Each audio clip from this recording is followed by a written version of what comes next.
2021년 보육사업 안내 교육을 시작하겠습니다.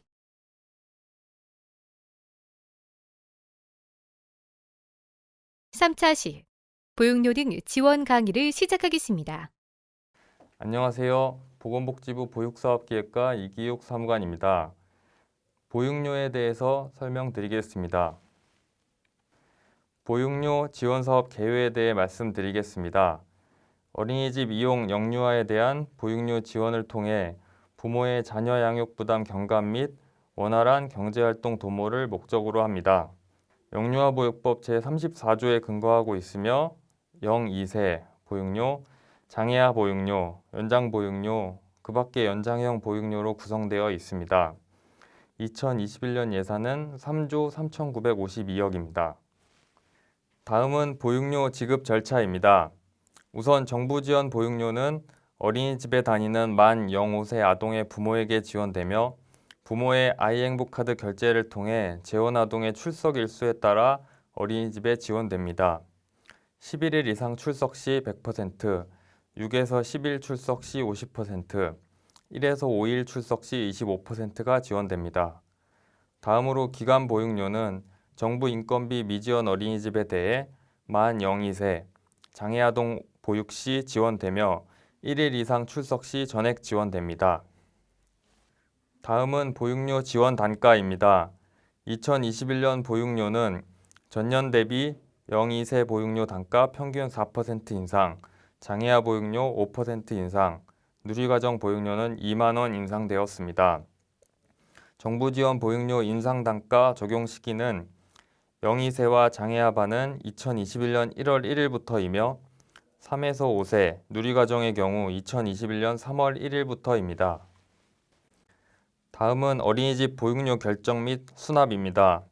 보육료에서 양육수당으로 변경 신청한 아동의 중복수급을 방지하기 위해 월중 어린이집 퇴소 아동의 보육료 수납 시 자격 변경 신청 여부를 확인하고 해당 월의 15일 이내에 양육수당으로 변경 신청한 경우 부모 바우처로 보육료 결제하지 않도록 유의하는 내용을 추가하였습니다. 신설사항은 다음과 같습니다. 유의사항, 월중 어린이집을 퇴소하는 아동의 보육료 수납 시에는 반드시 자격 변경 신청 여부를 확인하여야 하며 확인 결과 해당 월의 15일 이내에 양육수당으로 변경 신청한 경우 부모 바우처로 보육료 결제를 하지 않도록 유의. 해당 월 15일 이내에 양육수당으로 변경 신청한 아동의 보육료를 부모 바우처로 결제 시 보육료 부정수급 대상이며 해당 건은 결제 취소 사유에 해당. 단, 유아학비로 변경 신청한 경우에는 각각 일할 결제가 가능합니다. 다음으로 미혼부 자녀의 보육료 지원 기준 마련입니다. 2020년 기개정사항으로 미혼부 자녀 등 출생신고를 할 수 없는 아동의 경우 보호자가 유전자 검사 결과 출생신고를 위해 법원의 확인 절차 등을 진행 중임을 증명할 수 있는 서류 제출 시 보육료 지원이 가능토록 규정하였습니다. 다만 보육료 지원 전 현장 조사 등을 통해 보호자가 아동을 실제 양육하고 있는지 확인이 필요하며 출생신고 완료 전까지 분기별로 아동 양육 상황을 점검하여 아동의 출생신고, 주민번호 발급, 타 지자체 전출입 등으로 중복수급이 발생하지 않도록 관리해야 합니다. 다음은 출석인정 특례사유 확대입니다. 경조사로 인하여 어린이집에 나오지 못할 경우 사유별 기준일에 따라 출석한 것으로 간주하여 보육료 지원할 수 있도록 출석인정 특례사유가 확대됩니다. 다음은 보육료 지원 제외 대상 추가 관련 내용입니다.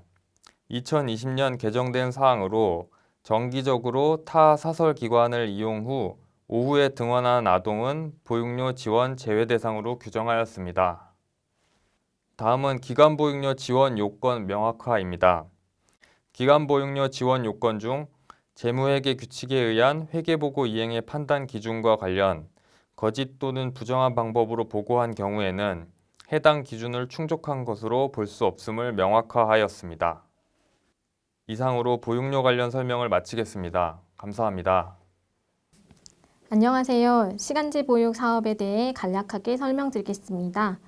먼저 시간제 보육 사업은 가정 양육 시에도 지정된 제공기관에서 시간 단위로 보육 서비스를 이용하고 이용한 시간만큼 보육료를 지불하는 보육 서비스로 어린이집, 유치원 등을 이용하지 않고 양육수당을 수급 중인 자를 대상으로 지원합니다. 제공기관은 시군구로부터 시간제 보육 제공기관으로 지정받은 어린이집, 육아 종합지원센터 등을 말합니다. 매년 시도를 통해 시간제 보육반 수요조사를 통해 추가 설치를 진행하고 있습니다.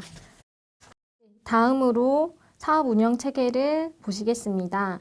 사업 운영 체계는 다음 표와 같이 보건복지부에서 사업 계획과 예산 확보 및 지원을 하고 있으며 시도에서 사업 추진 계획 마련, 시군구 사업량 조정, 예산 지원 및 집행, 사업 실적 관리, 사업 홍보 등을 하고 있습니다. 다음 페이지를 보시면 시군구에서는 사업 추진 계획을 마련하고 관리 감독, 홍보, 예산 집행 및 실적 관리를 제공하고 있습니다. 이에 제공기관은 서비스를 제공하고 자율 점검 모니터링, 홍보 등을 이루어지고 관리기관에서는 제공기관을 최종 관리하고 있습니다. 다음으로 시간제 보육 주요 업무 변경 사항에 대해 설명드리겠습니다. 주요 개정 내용으로는 인건비 및 운영비 지원 기준을 개소에서 반 단위로 변경하였습니다.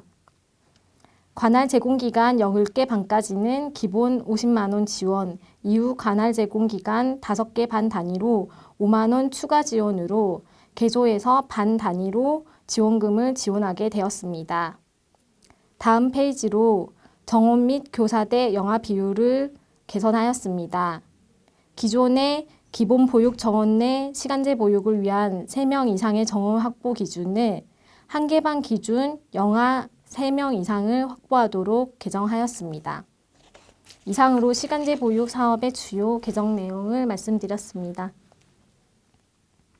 다음으로 가정양육수당 사업에 대해 설명드리겠습니다.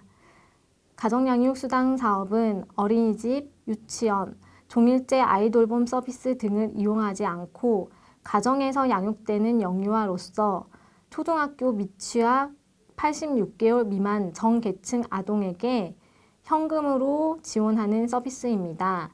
지원 금액은 월령별로 10에서 20만 원으로 월 정액 지원을 지원하고 있습니다. 양육수당 지원 시점은 양육수당 신청일을 기준으로 지원이 결정되며 지급 결정일이 속한 달부터 지원이 가능합니다. 신청일이 15일 이전인 경우에는 지급 결정일은 신청월의 15일로, 신청일이 16일 이후인 경우에는 지급 결정일은 신청 이골의 1일부터 지원이 가능함을 안내드리고 있습니다. 다음으로 사후관리 파트로서 매 분기별 중복 지급에 따른 사후관리 결과를 제출할 수 있도록 복지부에서는 시도에 공문을 통하여 안내드리고 있습니다. 이를 통해 시군구에서는 매월 행보기금, 급여, 환수 예비 대상자 관리 탭에 들어가 처리 결과를 입력하고 그에 따른 결과를 시도로 제출하여 주시기 바랍니다. 지금까지 시간제 보육 사업, 가정양육 수당 사업에 대해 알아보았습니다.